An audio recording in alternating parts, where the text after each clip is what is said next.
Darvoza ochiq ekan. Shunga kirib kelaverdim.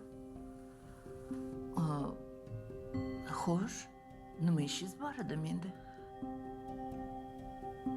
Siz Mahsum opasiz-a? Ha? Menmi, Mahsum opa? Opajon, sizda muhim gapim bor. Xo'p, qanaqa gap ekan? Haligi men Latifning xotiniman. Nima?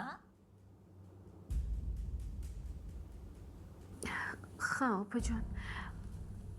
Mana bu qo'limdagi bola uni farzandi.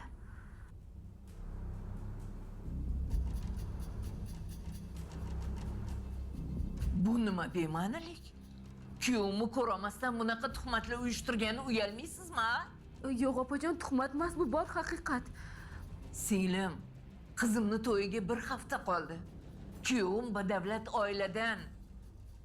Shunga ko'rolmaganlar ko'p. Siz ham o'shnaqalarning bittasimisiz?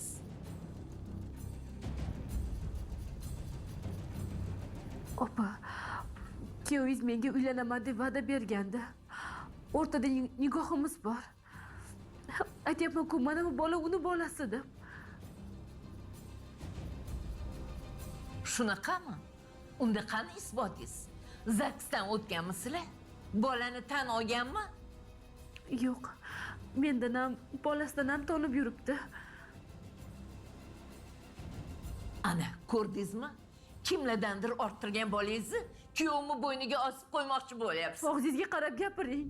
Siz og'zingizga qarab gapiring. Opajon, iltimos meni eshiting. Qizingizni ko'ra bila turib baxtsiz qilmang, iltimos sizdan. Meni boshimda ota-onam yo'q. Shunga bu ablah ko'yliga kelgan ishni qilyapti.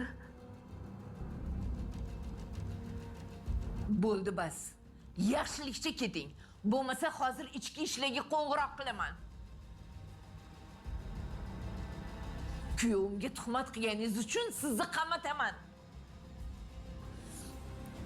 Sizni odam deb oldingizga kelgandim. Adashibman. Sizni ham, qizingizni ham, mana u Latifni ham Xudoga soldim, eshitdingizmi? Tuhmat qilmang.